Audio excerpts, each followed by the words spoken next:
누르고 화면 공유를 시작하겠습니다.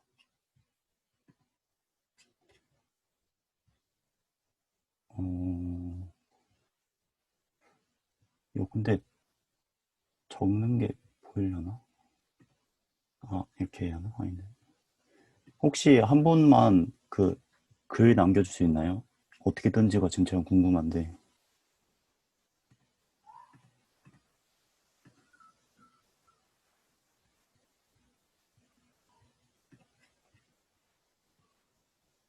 아, 더보기 이렇게 하는구나. 채팅? 아, 이렇게 보면 되는구나.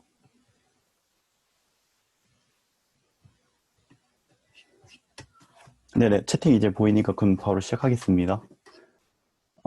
그러면은 보이시나요, 이것도? 이거 어제 저녁에 간략하게 만들어가지고 별로 큰 별다른 내용은 아니지만 일단은 시작해 보겠습니다. 사실 원래 맨 처음에 계획은 안드로이드 어플을 만드는 안드로이드 스튜디오에 대해서는 따로 강의를 안 할 생각이었는데 사람이 워낙 적어가지고 이거를 같이 하면은 사람들이 같이 들을 수 있을까 싶어서 넣었는데 그래도 4명입니다. 어쩔 수 없습니다. 이게 맥 쓰는 사람이 별로 없어서 그런 것 같습니다. 그래서 오늘은 간략하게 크게 개발 툴의 안드로이드 스튜디오와 엑스코드에 대해서 차이점을 알고, 왜냐면은 이제 그래야 엑스코드가 어떤 툴인지를 좀 이해할 수 있을 것 같아가지고 같이 비교를 하는 시간을 갖고 그 다음에 그 다음 일정을 생각하는 거를 네, 진행해 보겠습니다. 그리고 이 오른쪽에 나와 있는 이미지도 어제 잠깐 만들어 봤던 어플인데 일단은 읽고서 보여드릴게요. 그 화면 레이아웃은 지금 여기 오른쪽에 보이시는 이제 핸드폰 화면이 사실 이거는 코드로 작성된 화면입니다. 이거는 네, 일단 코드로 작성돼 있고 그렇기 때문에 수정이 되게 간편합니다. 한 줄 한 줄 지우면은 그 코드에 관련돼 가지고 기능들이 삭제되기 때문에. 그 다음에 화면과 기능 간의 연결이 코드로 이루어진다 이 말은 이게 좀 엑스코드랑 안드로이드 스튜디오의 차이점이 좀 큰 쪽이긴 한데 어, 화면을 지금 이거는 코드로 작성한다고 제가 말을 했는데 여기서 기능이랑 연결을 하려면은 ID 값이란 게 있습니다. 그 아이디가 이제 어떤 스트링 값인지 그 스트링 값만 연결하면은 바로 연결이 이루어지는 식인데 엑스코드는 좀 다릅니다. 그리고 서로 다른 화면 크기에 대응이 용이하다라는 말은 안드로이드 스튜디오 같은 경우는 이제 안드로이드 폰 작성하는 툴인데 안드로이드 폰이 다들 알다시피 이제 화면이 되게 복잡하잖아요. 크기가 비율도 그렇고. 근데 생각보다 툴이 잘 만들어져 있어서 비율로 그냥 적어 놓으면은 알아서 뭐 작은 폰이면 작게 보이고 큰 폰이면 크게 보이는 그게 자동으로 조절되는 게 신기합니다. 그런 특징이 있습니다. 그리고 장점은 코드로 작성이 되기 때문에 수정이 용이하다. 그리고 또 코드이기 때문에 복붙이 편리하고, 그 다음에 안드로이드 시장 자체가 워낙 넓고, 뭐 시도할 수가 좀 간편한, 그러니까 누구나 쉽게 좀 시도를 할 수 있는 시장이다 보니까 좀 개발자가 많이 있어서 구글링을 하면은 되게 검색이 많이 뜹니다. 사실 그래서 웬만한 사람들은 다 어플 개발을 안드로이드부터 시작하는 것 같습니다. 저도 그랬고. 근데 단점은 솔직히 약간 적게가 애매하긴 했는데 불명확한 에러 발생의 경우라고 하는 거는 일단 코드를 짝짝짝짝 적어서 실행을 했습니다. 근데 이유가 무슨 이유인지 모르겠지만 갑자기 팍 에러 뜨면서 어플이 튕깁니다. 근데 무슨 에러인지가 안 뜨는 경우가 있습니다. 이런 경우가 왜 있냐면 약간 코드로 쭉쭉쭉 적으면서 이제 만들어지다 보니까 어느 코드에서 에러가 발생되는지 약간 찾기 힘든 경우가 가끔 있습니다. 그게 특징이고, 이제 화면을 코드로 만든다고 했는데 이런 이제 아주 간단한 화면 같은 경우는 그냥 딱 보이지만 막 여러 개 복잡한 어플 같은 경우는 코드가 막 코드 안에 코드 안에 코드 안에 코드 안에 약간 이렇게 중첩되는 경우가 많다 보니까 나중에는 화면 배치가 좀 헷갈려지는 경우가 있습니다. 근데 일단은 단점이라고 적어놨고, 아마 제가 봤을 때 단점이 세 번째가 제일 큰데, 안드로이드 스튜디오 같은 경우는 버전 링크하는 그런 게 좀 있습니다. 약간 싱크라고 하는 말 그대로 그 버전을 맞추는 건데, 그게 안 맞으면 안 돌아갑니다. 이게 무슨 말이냐? 약간 제가 이제 어제 이 맥북을 뭐 초기화를 했었는데, 그리고 이제 새로 깔았는데 버전이 달라져가지고 제가 이전에 갖고 있던 어플이 안 돌아가는 겁니다. 그래서 당황했는데, SDK 같은 이제 버전이 달라가지고 안 돌아가는 증상이다 보니까 그거를 최신 버전으로 이제 숫자를 맞춰줘야 이제 맞구나 해가지고 싱크 돼가지고 돌아가는 그런 식입니다. 그래서 안드로이드 스튜디오는 약간 이런 특징이 있습니다. 이거를 혹시 지금 이 산 보이시나요? 바탕화면?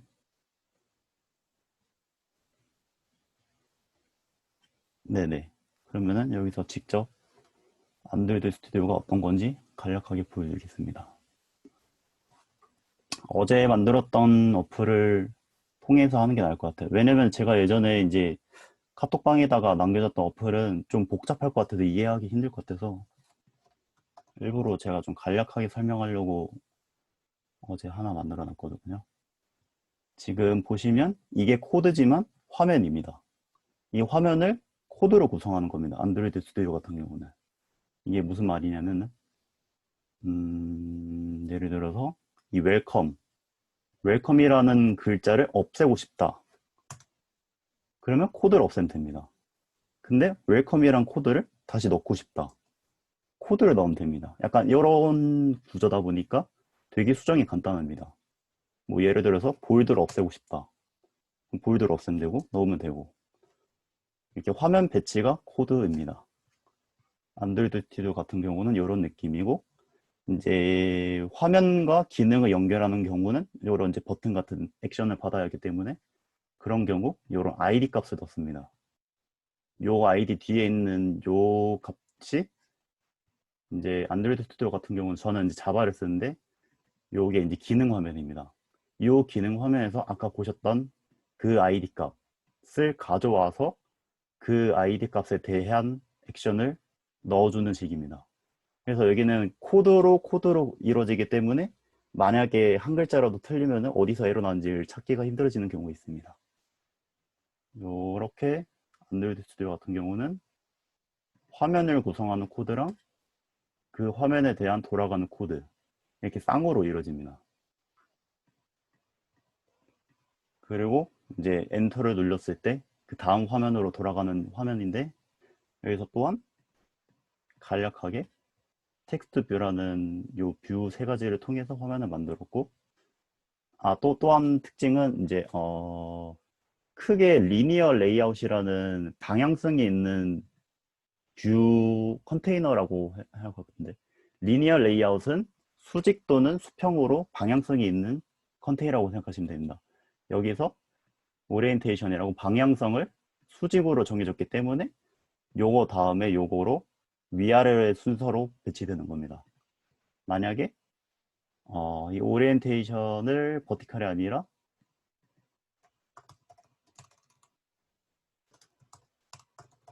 호리존탈로 하면은 지금은 아마 안 되겠구나. 이게 매치여서. 네, 이런 식으로 옆으로 보이는 게 보이시죠? 이게 방향성입니다. 이걸 다시 벌티컬. 이게 왜 중요하냐? 나중에 S코드를 설명해서 알려드릴 텐데, 그 어떤 큰 틀 안에 이제 방향성도 중요하지만, 센터라는 게 중요할 때 있습니다. 어떤 칸 내부의 센터 아니면은 뭐 어떤 글자의 센터. 그런 거 같은 경우는 사실 안드로이드 스튜디오는 약간 조금 구현하기가 힘듭니다. 왜냐면은 요 리니어 레이아웃 또는 절대적인 위치를 쓰는 이제 릴레이티브 레이아웃이라는 그런 게 있는데 그런 걸 통해서 화면을 구성하다 보면 가끔 좀 힘들 때가 있기는 합니다. 약간 그런 특징이 있습니다. 그래서 이제 이게 간략하게 본 안드로이드 스튜디오 같은 모습이고 실행을 해서 보여드리면 요런 아까 보셨던 요 코드를 통해서 만들어진 화면이 있고 요 코드에서 요 요 버튼 엔터라는 아이디 값을 가진 버튼을 누르게 되면은 여기에 있는 요게 실행이 됩니다. 요게 실행이 되면은 다음 화면을 넘어가지는, 이게 이제 다음 화면에 넘어가지는 코드인데, 간략하게 설명을 드리면 이제 인텐트라는 것을 통해서 이제 다음의 인텐트로 넘긴다는 뜻인데, 메인 액티비티라는 지금 이 기능 화면에서 넥스트 액티비티라는 그 다음 기능 화면으로 넘기겠다라는 인텐트를 설정해주고 그거를 실행하겠다는 뜻입니다. 그래서 요게 실행이 되고 요게 실행된 거에 따라서 요 화면이 실행이 되는 겁니다. 한 명 더 있네. 누구시지?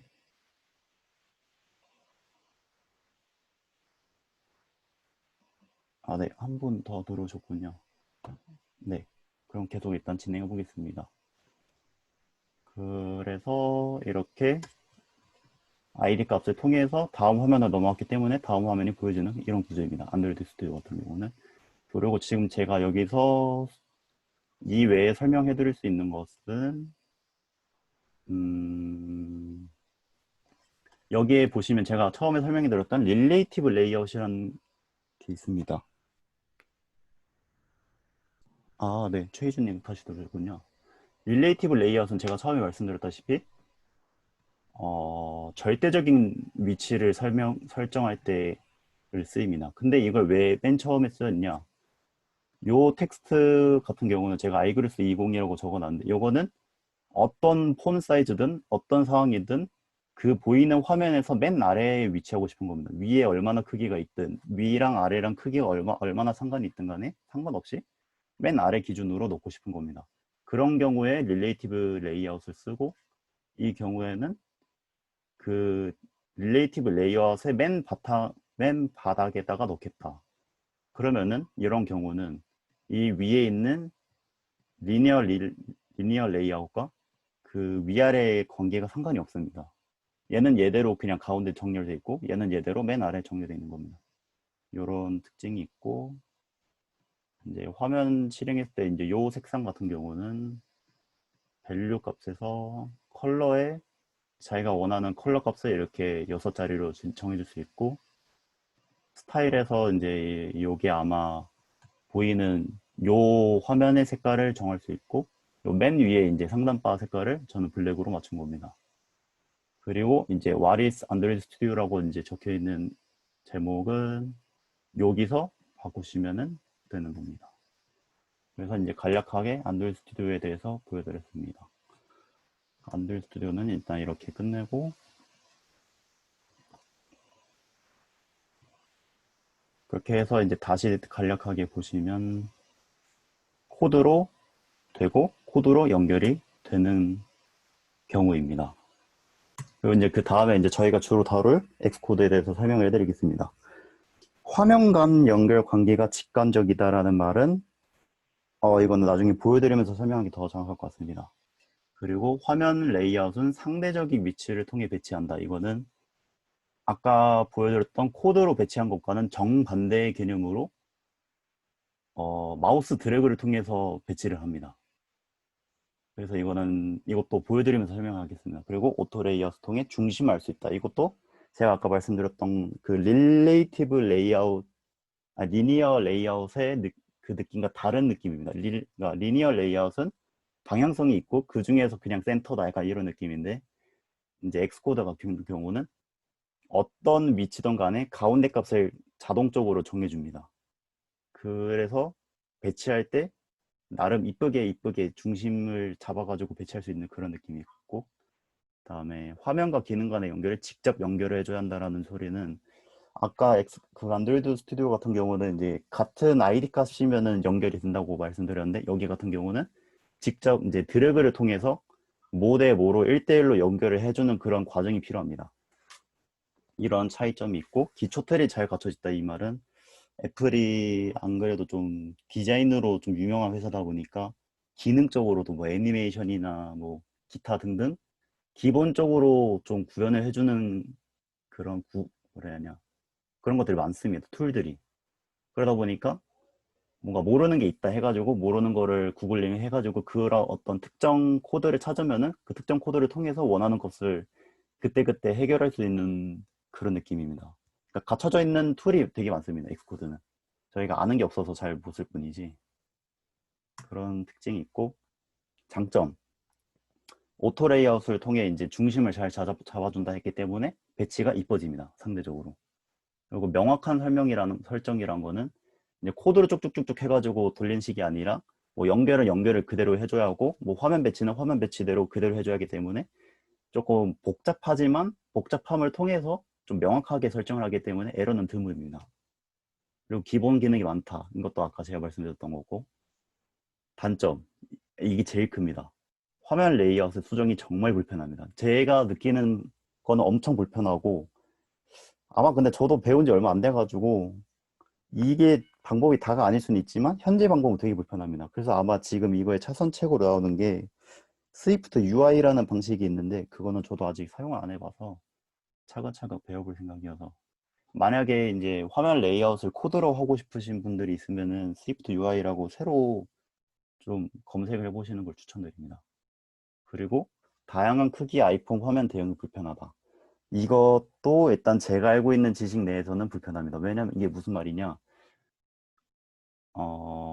일단 넘어가겠습니다. 영어로 검색할 줄 알아나. 이거는 그 우리나라 같은 경우는 맥을 쓰는 사람도 별로 없을 뿐더러 맥에서 엑스코드를 통해 개발한 사람이 그렇게 많지가 않습니다.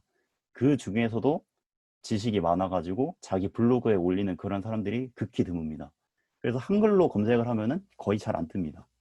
그래서 영어로 어떤 기능인지, 어떤 기능이 궁금한지 영어로 쳐가지고 그 영어를 통해서 아, 이런 기능이구나라고 이해하실 줄 정도까지는 영어 실력이 되셔야 개발이 아마 편하실 겁니다.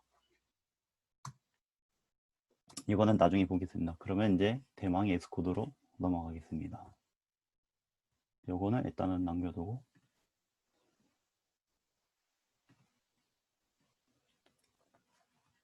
요것 또한 어제 만들었던 예시 어플로 들어가겠습니다.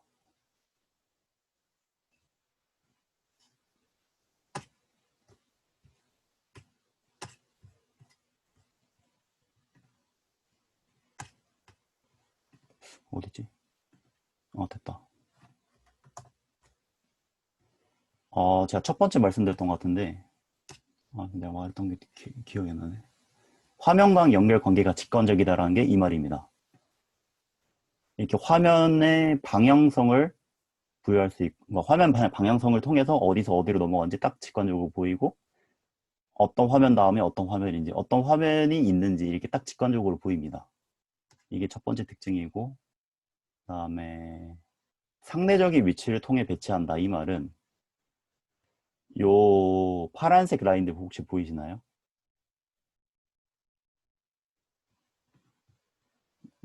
아무나 채팅 한 번만 적어주시면 감사하겠습니다. 네네. 요 파란색이라는 게 상대적으로 얼마만큼 벌어져 있다라는 그런 걸 뜻합니다.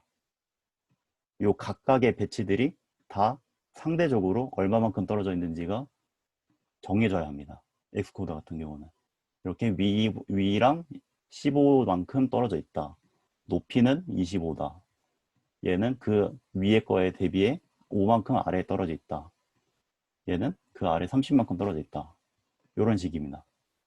얘는 왼쪽 기준으로 20만큼 떨어져 있다. 이런 각각 상대적인 위치를 통해 배치를 하기 때문에 사실 배치가 복잡합니다. 이거는 복잡한 게 맞는 것 같습니다. 이것도 버튼도 뭐 위에서 30만큼 떨어진 곳에 존재한다. 대신에 여기서 장점은 요 상대적인 위치가 되게 자유롭습니다. 얘 같은 경우는 그 안드로이드 스튜디오 같은 경우는 이제 릴레이티브 레이아웃이라는 그런 거를 사용했어야 하는데, 얘는 그냥 간략하게 그냥 아래로부터 5만큼 떨어졌다고 그냥 주시면 됩니다. 되게 간략합니다. 그러니까 위가 기준이든 왼쪽이 기준이든 오른쪽이 기준이든 아래가 기준이든 뭐 얘의 기준이든 어떻게든 간에 상대적으로 위치만 정해주면 됩니다. 그게 엑스코드의 특징입니다. 그리고 오토 레이아웃을 통해 중심을 알 수 있다. 이 말은 여기 클릭을 했을 때 이 파란색 선이 보이실 텐데 이게 센터라는 겁니다. 만약에 제가 이 센터를 지우고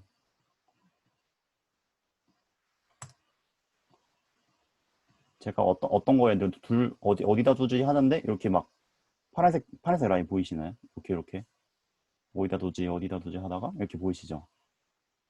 이게 오토 레이아웃입니다. 기본적으로 어디다 놓으면은 이쁘다라는 거를 엑스코드에서는 미리 알려줍니다. 이것을 통해서 되게 이쁘게 배치를 할 수 있는 겁니다. 하지만 이렇게 놓는다고 해서 정확하게 되지는 않습니다. 예를 이제 막 노란색이 뜨는데, 왜냐면은 이 상태에서 정확하게 가운데를 지정을 해줘야 가운데가 위치가 되고, 얘가 아래로부터 5만큼 벌어져 있다는 거를 넣어줘야 정확하게 아래로 위치가 되는 겁니다. 이런 식으로 중심을 알 수 있고, 화면과 기능 간의 연결을 직접 연결해줘야 한다. 이제 여기서부터가 조금 어려워지는데, 이렇게 이제 막 하나씩 드래그를 통해서 화면을 만들었습니다. 근데 버튼을 눌렀을 때 다음 화면으로 넘어가고 싶은데, 요 경우 같은 경우는 코드가 필요 없습니다. 요 경우 같은 경우는 제가 이거를 실험 위해서 한번 새로 만들겠습니다. 이렇게 버튼을 가운데다 넣고, 가운데라고 지정을 해주고, 위로부터 40이라고 이번에 해보겠습니다. 그리고 버튼 크기를 150에 50이라고 적겠습니다. 이 내용을 넥스트라고 하겠습니다. 그리고 버튼 색을 네, 그냥 새로운 색으로 한번 넣어보겠습니다. 그럼 얘를 눌렀을 때 오른쪽으로 넘어가게 하고 싶다. 이런 이제 간략한 경우는 이미 애플은 코드를 통하지 않고 기능이 있습니다. 이제 다들 맥북을 쓰시는 것 같은데, 맥북에 이제 키보드를 보시면은 왼쪽에서 아래에서 두 번째 이제 FN 옆에 컨트롤이라는 게 있습니다. 보이시나요? 네, 이 컨트롤이 트랙패드와 컨트롤을 동시에 누른 상태로 이제 드래그를 하면은, 마우스로 치면은 우클릭 누른 상태로 움직이는 거랑 똑같은 상태입니다. 이렇게 우클릭을 통해서 이 화면에 갖다 대면은 어떻게 할지가 뜹니다. 여기서 쇼라고 하면은 다음 화면으로 넘어가시게 되는 겁니다. 이걸 통해서 버튼을 눌렀을 때 다음 화면으로 넘어가실 수 있게 만들 수 있습니다. 이렇게 되게 간략하게 화면 간의 전환을 구현하실 수 있고, 기초 트릴도 애니메이션, 혹시 일찍 들어오신 분들은 제가 막 다른 어플 만들고 있었는데, 그때 이제 애니메이션을 좀 시도하고 있었는데 그 개념 중에 하나였거든요. 그래서 배치가 이뻐진다, 요런 이제 상대적인 것들을 통해 만들다 보니 상대적으로 이쁘게 배치를 할 수 있습니다. 그리고 명확한 설정을 통해 에러가 드물고 애니메이션이 있고, 화면 레이아웃의 수정이 불편하다. 이게 뭔 말이냐? 만약에 학년만 지우고 있습니다. 학년만 지우고 싶습니다. 근데 안드로이드 스튜디오 같은 경우는 한 줄 그냥 코드를 지우면 싹 사라지는데, 얘 같은 경우는 이렇게 지우면은 얘네들이 상대적인 위치가 에러가 납니다. 나 제 기준점으로 어디 있었는데 하면서 제가 어디 갔지? 이렇게 에러가 나는 겁니다. 이럴 경우는 다시 상대적인 위치를 잡아줘야 합니다. 얘를 뭐 예를 들어서 위에 한 30으로 두겠다. 그러면 이렇게 하고서야 이제 수정이 완료가 되는 겁니다. 이런 식으로 수정이 되게 불편합니다. 제가 알고 있는 지식상으로는. 그래서 보통 좀 진짜 어플을 만들다가 막 진짜 화면 뒤바꿔야 한다, 디자인 확 바꿔야 한다, 그런 경우는, 저 같은 경우는 요 위에 누르신 상태에서 이제 맥에서 이제 컨트롤 C라는 게 커맨드 C인데, 커맨드 C를 하신 다음에 바깥에다 누르시고 커맨드 V를 하시면은 요 화면에 복사가 됩니다. 그래서 저 같은 경우는 개발을 할 때 일단 복사를 해놓고 전체를 싹 지웁니다. 그리고 이제 막 필요한 것만 다시 넣고 이런 식으로 저는 배치하는데, 이런 식으로 좀 수정이 불편한 게 있기는 합니다. 엑스코드가. 그리고 다양한 크기의 아이폰 화면 대응이 불편하다. 이게 무슨 말이냐? 예를 들어서 여기다 해야 하나? 제가 여기다가 라벨을 하나 넣겠습니다.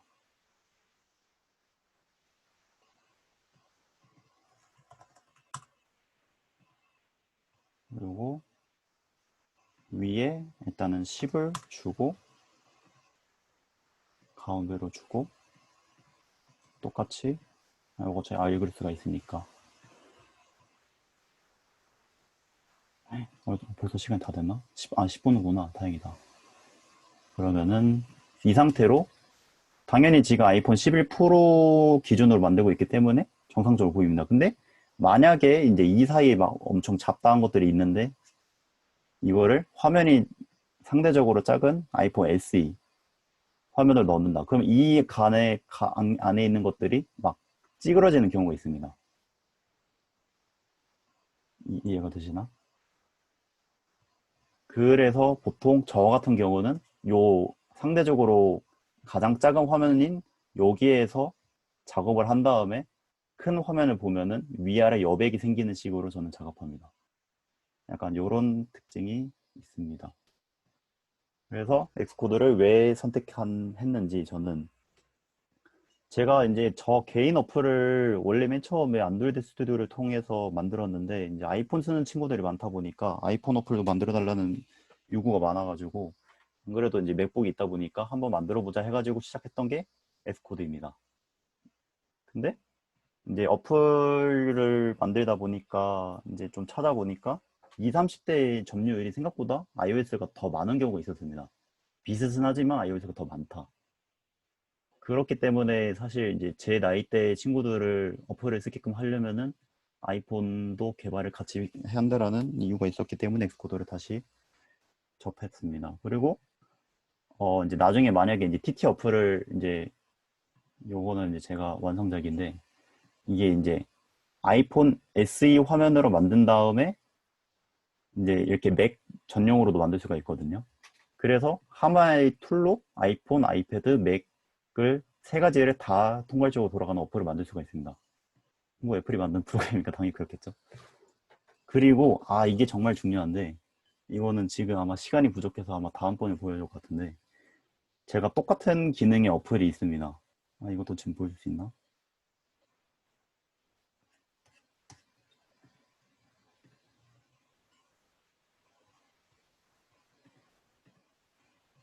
안드로이드 스튜디오에 플러스 디스 윈도우.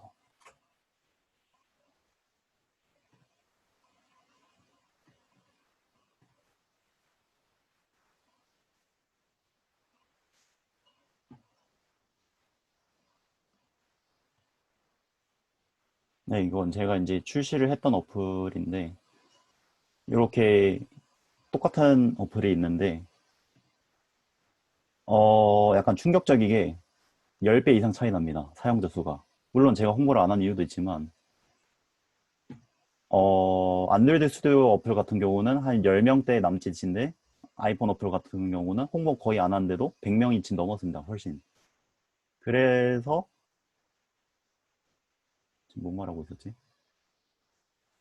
아무튼 그래서 어떻게 보면은 엑스코드를 선택할 수밖에 없는 이유가 있기도 합니다. 그리고 이 말을 하려고 했구나.